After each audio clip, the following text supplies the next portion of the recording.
Okay, so I'm Beck Lane, and this is Catalyst and Company, formerly Studio 120, but now Catalyst and Company. And I know in my last video I said, okay, I'm going to get on a regular schedule, I'm going to do this, I'm going to do that, but what I really needed to do was take some time to organize myself and think about what we're going to do going forward. Behind me, you can see some of the results of me taking the time to organize my week, my days, my thoughts, and plan out what we're going to do going forward, or at least try to plan out what we're going to do going forward. Behind me, you'll see the beginning of a painting that's going to be 8 foot high, and it's of, wait a minute, let me shut my door, hang on. There, just had to shut the front door because of traffic. But behind me, you'll see the beginning of a painting or a portrait and figure painting of Rhode Island resident Jessica Brown. Jessica is an instructor at Rhode Island School of Design. She's also a social activist with so much power. I saw this picture of her on her Facebook page, I think 2 years ago, where they were doing I think a photo shoot, or they were doing some type of presentation at the Rhode Island School of Design Museum, the RISD Museum, and she was seated on a throne, and it had such an impact on me. I've waited 2 years to be able to do this. So there she is, the top half of her started. And as we go along, you're going to see more and more images and colors in the background. But this is as far as I've gotten so far, because I've also been working on things like this. Whoops, where is it? Let's point the finger in the right direction. There we go. Over on the side, I've got a chalkboard with all the days of the week. And so now I have not just one, but multiples of multiple images throughout my new space. Scheduling out my week, what I'm going to be doing Sunday, Monday, Tuesday, Wednesday, Thursday, Friday, Saturday, what I'm going to try and focus on.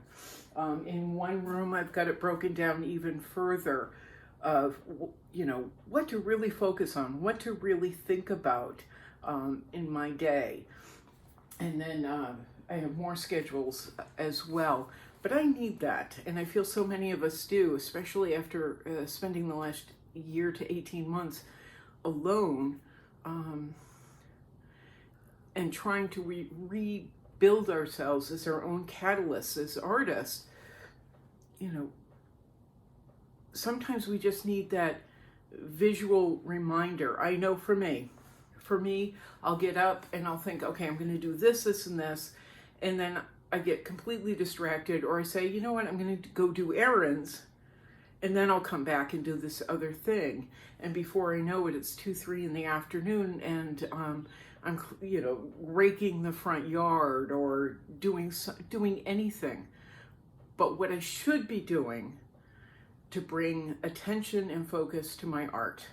So I have a schedule up, and I'm going to be sticking to it. Today is Patreon and YouTube Day. Tomorrow is going to be TeePublic and Scootertown Day, where I'm putting up a new design for TeePublic, and I'm doing at least one illustration for my book, Stories from Scootertown, and posting that on multiple sites. So, like I said, I've got different ideas and different things that I'm doing. It's just being able to see them, physically see them every day, that's going to hopefully keep me on a better track. Also behind me, I have a little sign that I made. It's been sitting in my to-do pile for about 3 weeks, but now it's done-ish. And it's something I can use in these videos. I mean, it's silly and it's small, but it's like, okay, these tiny steps that we take for ourselves, they just help to push you to the next level, just getting things done, checking things off the to-do list, so that we or I or us, we can get ourselves in a momentum where we're thinking, how, who do I want to be? How do I want to present myself? What do I want to get done today? And then actually getting it done. Now, before I get before I move on to painting in a little while, I've been asked to write an essay. And I really want you to think about this. As I've mentioned before, my painting, Making a Way Out of No Way, sold, and it's hanging in a home in Fort Lauderdale. And I've talked about making a way out of no way in several different videos, but I've been asked to write an essay about the painting, what brought it about, and then what are the different images that are in it? What was the intent behind it? And I want you to think about this, because I started speaking to individuals, but groups as well, and schools and classes about my work. And when I first started doing it, I didn't know what to say. I didn't know how to explain myself, because I haven't fully defined my work, or the intent behind my work, the drive behind my work. So it was hard to find my wording and my footing. And I still have a lot of trouble with it. But now I have to physically write out an essay for it, because the woman who owns, and I'm glad for the opportunity to do this, and how it's making me really think and define. Anyway, the woman that now owns Making a Way Out of No Way is a social activist, and she teaches social justice to corporations, is what I understand. And this is her life's work, is teaching equality and the importance of it. So what I've had to do is clarify, make it clear.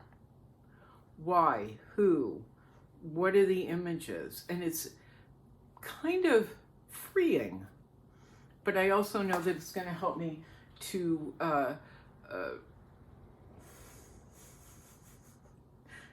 I'm not coming up with words today. I've been in my head writing for hours, but it's going to help me to be more clear on what I do in the future, even though I am very clear to myself about why I do what I do, why I paint African American images, black and brown images, images of privileged white children, why I'm doing my own self-portrait now with artists who have inspired me since I was a kid, or artists that I feel a kinship to, I guess. Why do I paint members of the LGBTQ community and drag queens and gender fluid people? I'm very clear on it, but having to sit down and actually explain in my dollar store composition book why, it takes my thinking to a whole different level. What I want you to consider right now, while we're rebuilding, while you're hopefully rebuilding you as an artist and being the catalyst in your own life. Sorry if I'm just kind of repeating myself over and over again, but I have been trapped in my head for actually days and days now. So, but while you're working to redefine yourself, or define yourself, or organize yourself, or reorganize yourself, or maybe you want to refresh your work, I would strongly suggest picking up a pen and maybe writing an essay about your work as a total, maybe your portfolio as a total, or pick one of your paintings and sit down and really, really delve into what made you do this piece, or I hate to say piece, but what made you do the painting, the piece of artwork that you've done, that you're focused on. What drove you? Define it for yourself, so that when you go to your next piece of work, you're seeing it more clearly. Anyway, that's what's going on here at Catalyst and Company in my little Catalyst cottage. I am in the new space, and I'm really, really happy with it. I wish there was more light, but there we are. Other than that, I'm really happy here. So I think I'm either going to give it a name, Catalyst Cottage, or it could just be Kitty Cottage, because he seems to be running the show. The little kitty seems to be running the show in the neighborhood again.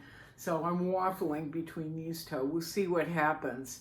But so hopefully I've given you some things to think about, and hopefully something or other, and then that. All right, so we're going to stop now because words.